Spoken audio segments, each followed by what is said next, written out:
Welcome back to another edition of Worst to Best. This is where I take a look at one particular artist or band and rate and rank their albums from worst to best. Pretty self-explanatory. And this time I'm taking a look at one of my favorite bands of all time, Opeth. These were the guys that got me into death metal. I need to preface this a little bit for two reasons. The first, unlike other bands that I've covered on this worst to best, those few albums at the beginning of this list are not bad albums. And I want to kind of reiterate that when I start talking about them, because Opeth haven't really released a bad album. The closest they've come to is a mixed grab bag of songs where some work and some just don't. And also, I need to preface that I am coming to these albums with a progressive rock and 70s rock mind frame. Those are the glasses I'm wearing when I'm listening to a lot of Opeth music. It's for that reason that I look at more of their proggier works than I do their metal works. And that's going to be reflected in my list because I was really scrutinizing a lot of these albums, and at the end of the day I realized I want to rate these based on my own personal enjoyment as opposed to the critical acclaims or the musical masteries, because each of these albums tackle a different facet of what makes Opeth. So with that all said, let's dive in and take a look at, in my opinion, the album that I enjoy listening to the least. So let's get this out of the way right off the get-go. This album has some brilliant moments on it, but there are a lot of growing pains on this album. This is the album where Michael and the band decided to take the band in a completely new direction and stop being that tech, brutal, death growls, and more into a progressive metal side of things. There's a lot of hit and misses, and unfortunately the misses kind of outweigh the hits. Now, as I said, there are a lot of things to look forward to within this album. Famine and Folklore both being juicy songs on this album.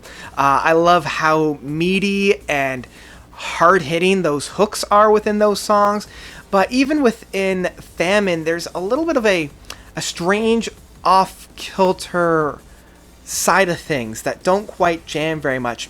And within Folklore, it takes a little bit of time for it to get going, and then once it finally does get going and we have that play out, the guitar ending, it leaves a little bit to the imagination and not necessarily in a good way. And this album does have a lot of those misses, particularly Slither and I Feel the Dark. It's a little less exciting. A lot of these songs are more of, here's just a really tasty riff that will just repeat over and over and over and over and over again without really moving the song forward. Especially within Slither, the song essentially starts the same way that it ends, and when I'm thinking about an Opeth song, that's not really what I'm looking for. I applaud them for taking the music in a new direction, but I think they needed to grow past this into greener pastures. So we jump from the end of the catalog to kind of the beginning with Morningrise, and I know a lot of people would put Orchid a little bit higher on this worst side of the list, but for me it was Morningrise, where it felt a little bit more disjointed than Orchid. Looking specifically at Morningrise, it's a lot more subdued and a lot more atmospheric within this. The Black Rose Eternal needed a little bit more work, and I know that this is their big 20-minute epic, but it doesn't really feel that way. I feel like they've covered a lot of these songs a lot better in live performances, which shows they've matured and really helped develop these songs out. Now, I'm sure a lot of it had to do with the mixing and mastering. It feels a lot more gritty and not necessarily in a good way, and it does show them growing from Orchid, but the meaty aspects, like the real meat, is a little bit less, and they do concentrate a lot more on developing the songs and the atmosphere, and for the most part I'm all for that, but it felt like it was, I don't want to say like style over substance, but I needed a little bit more to kind of grab onto. Okay, again, we're doing a lot of flip-flopping here, right? Going to Sorceress, their latest release here. I think my main issue with this album is how disjointed it is in comparison to its predecessing album and the albums that came before it. The style changes very, very quickly on this, similar to, say, like the Morningrise and the Orchid, but it changes so quickly that it gives me whiplash. And this is not only between songs, but actually within the songs as well. And sometimes this works to its advantage because we use that momentum from one style to push us forward within the next, but it never really sits still long enough for us to really feel that energy. And sometimes this actually works to its advantage. Like Strange Brew and The Seventh Sojourn are some of my favorites from this album. Like where Strange Brew grows, it's just like a mind warp. But it does leave you feeling really kind of discombobulated at the end of it, and I'm not quite sure if that's a good thing or a bad thing. And it feels disjointed because not all tracks do this. A lot of tracks also stay in the one specific style. Era, Chrysalids, and Sorceress, they change a little bit, but they do kind of hunker themselves down into that kind of heavy rock style, or that acid rock style from the early 70s. And unfortunately, the songs never really go anywhere because of that. They kind of hit their high right at the beginning and then just stay there, right? There's not a whole lot of ebb and flow within those more meatier tracks. And true, they never really falter because of that, but at the same time, when you're just up here, there's nothing really to compare it to. And if I'm being perfectly honest with myself, the Wildflowers, Will-o'-the-Wisp, and the Fleeting Glances aren't the band's best material. Okay, going right to their first album with Orchid. This is where Orchid fits for me, and these first 4 albums, I was really racking my brain over as to which ones fit where. And at the end of the day, after thinking about technicality, after thinking about musicianship and complexities, I decided to go with which ones I enjoy sitting down to and listening. Orchid proved to be my favorite of the bottom 4.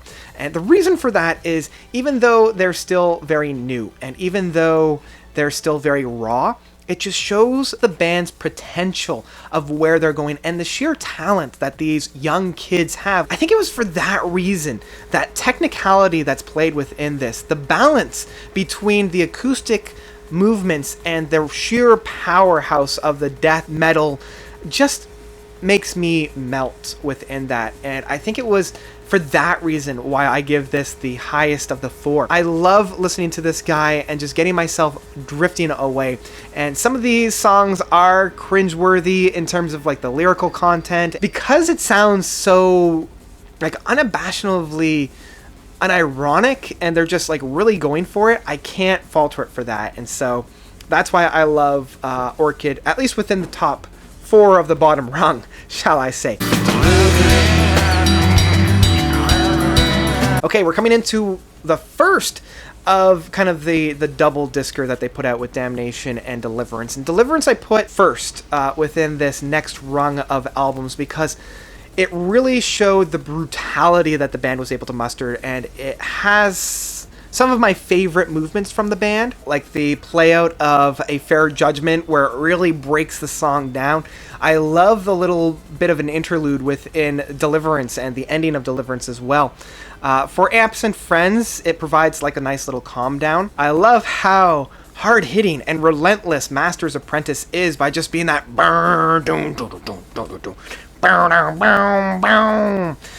like that meaty hook. The only problem is By the Pain I See in Others. Like, I love this, but I feel like they kind of, like, right at the end of that piece, it gets to that point, and then it kind of just almost trips over itself with that really long note that they ended off on. Even though it's technically the longest song on the album, the song does kind of stop at about like the 10-minute mark. I do love the presentation. I love how it was structured, this album, and I love how it showed the 2 sides of Opeth with the follow-up album, which we'll talk about right now. Damnation, the first album to really take a turn. And so this album is the first album that Opeth released that it was void of growls and all the songs were clean. Not necessarily a metal album, but it is a dark album, and in some respects it's the darkest album that Opeth has ever put out. And when I first came to this album, this provided a great transition for me to get into the band, because I needed just a little bit of a transitional piece to come into it, because I was still very fresh. I didn't have a whole lot of experience with death metal. And this provided just a great treat, and it's got some of those dripping with beauty, dark tracks. Like In My Time of Need, Death Whispered a Lullaby, Hope Leads, and To Rid the Disease. These guys are some of the staple genius of the band without needing to be like over the top, blasting down the doors loud. It could be subdued and just as juicy.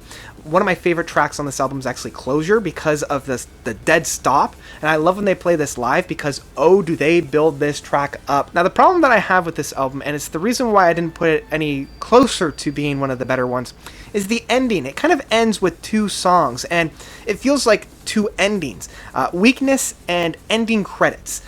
I believe they should have ended with ending credits, and like I love Weakness, but it is like a second ending to ending credits. And ending credits I love because, I mean, I'm a fan of Camel, and he did kind of rip off the riff from Camel. And this is one of the few albums that I can listen to day, night, afternoon, doesn't matter. I can always really dive into this and really get into it. Okay, we're really getting into the deep stuff now with My Arms, Your Hearse. And this was the album that I think more than any really put them on the map. Like, this holds some of their standout go-to tracks that fans love. It's got Win, it's got Demon of the Fall, which is probably their first real song that people were just like yelling out and requesting at concerts.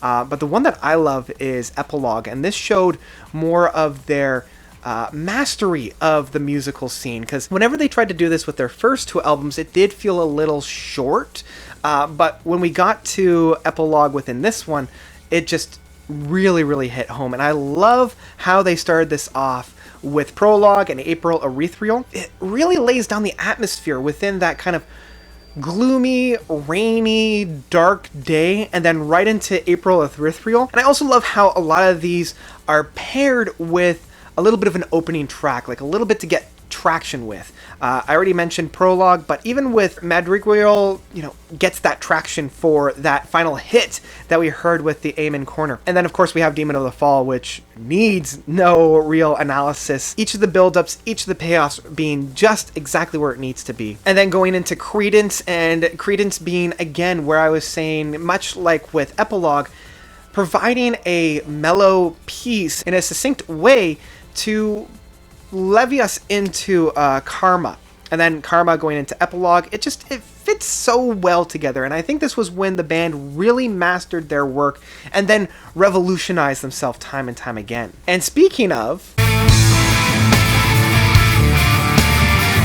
Still Life was one of the first albums of theirs. It wasn't quite my first, but this was the one that really got me into their death metal side of things. Opening up with such a great track of The Moor, probably my favorite track from this album and one of my favorite Opeth tracks. If My Arms, Your Hearse was my love of their death metal, then Still Life was my love of their progressive metal. But it still had that really like death metal approach to it, and that very brutal approach onto it as well.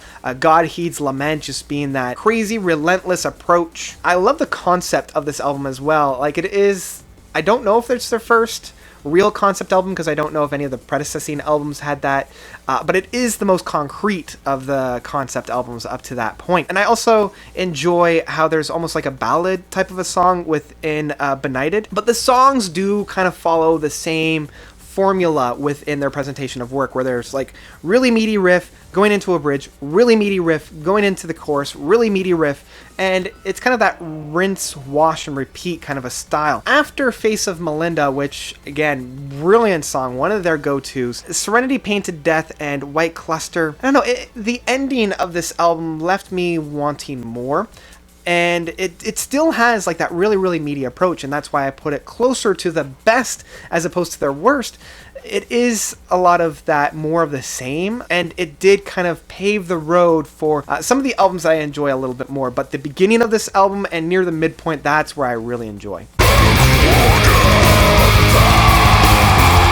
Yep, Blackwater Park, I still love, and each of the songs on here are standout brilliant. Now, Steven Wilson, being the producer, elevated it to the next level, and that's of course why I put it up a little bit higher. I am very aware that this album is the #1 album on many individuals' lists. When I approach Opeth and when I sit down and listen to them and I get the enjoyment out of these albums, I'm going to put this at the bottom of the top 4 only because I feel like I got more enjoyment in the other albums that come next. As I said, each of the songs on here are stand out.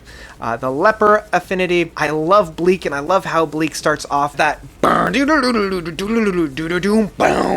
I love that that we have on there.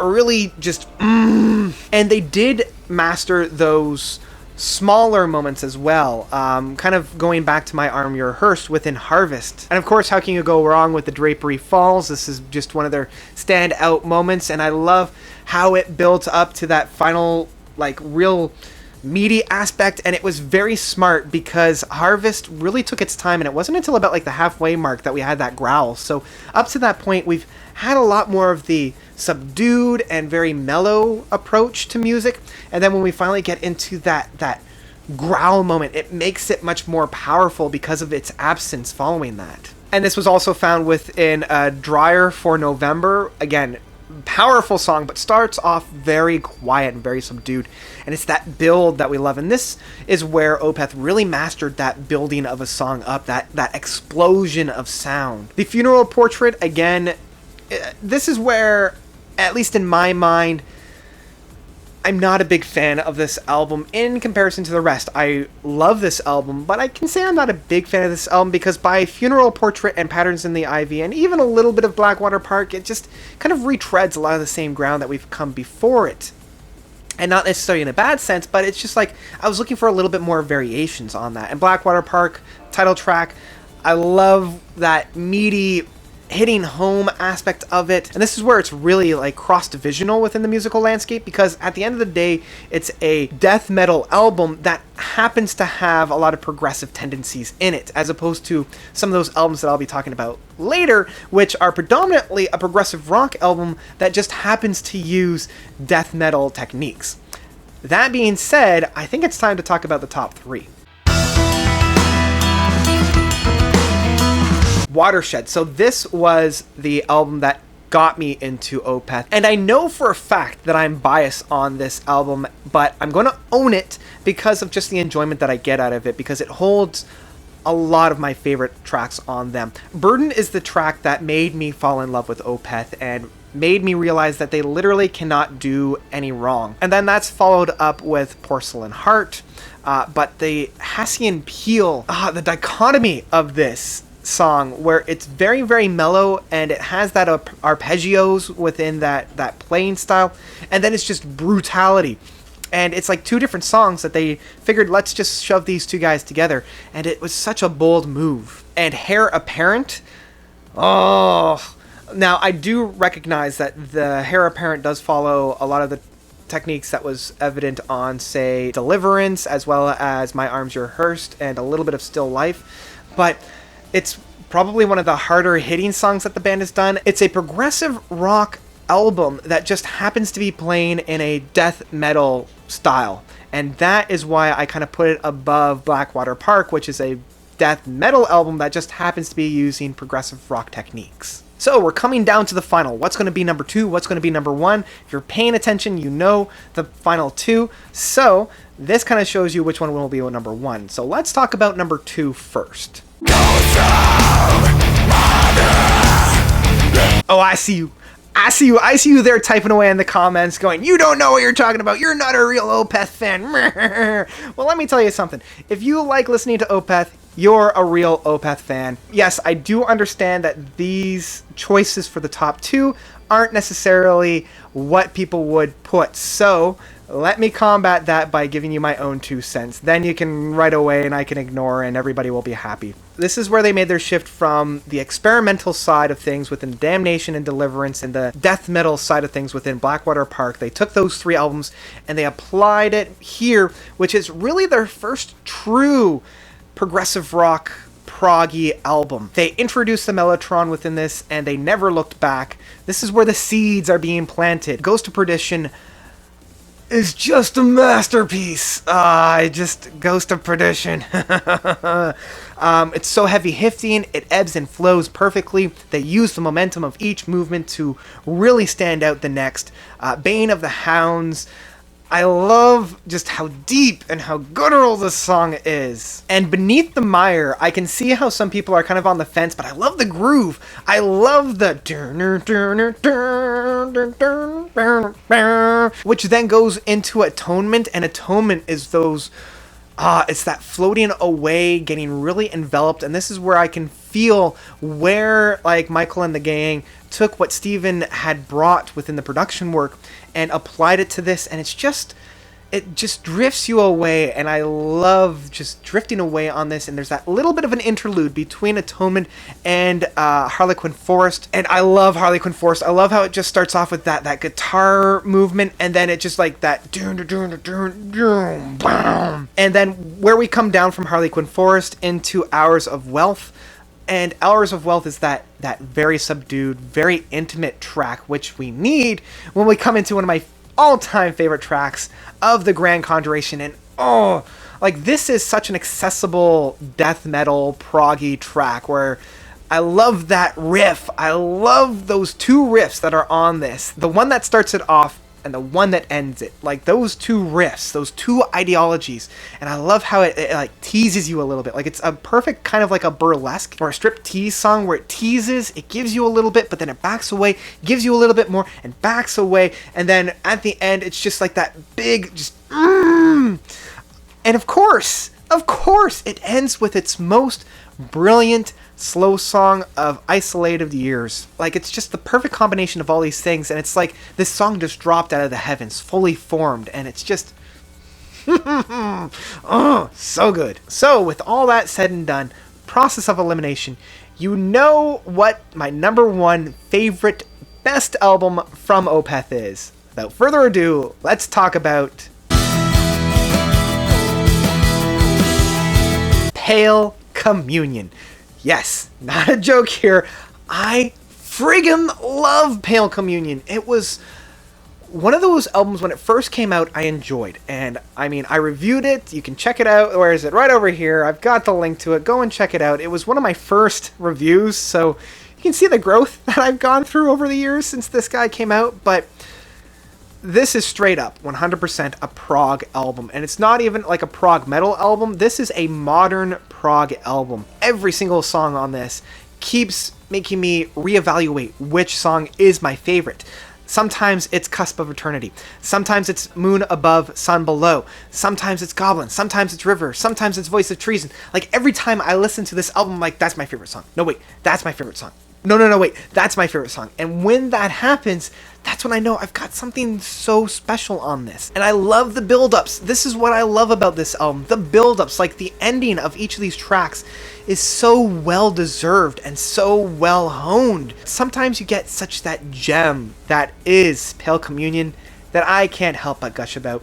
And that's why it's my favorite album from Opeth. That's why I say that it's their best work in my opinion. And that's where I'm going to leave it. What did you guys think? I know that there's going to be some discussion about this, about how I'm all wrong, but if you look back at some of my worst to best, it's kind of the ongoing theme with some of these guys, right? So let me know of your own ranking of Opeth's albums by commenting down below. Thank you guys so much for watching. As always, you guys are definitely the best. And until next time, notes out.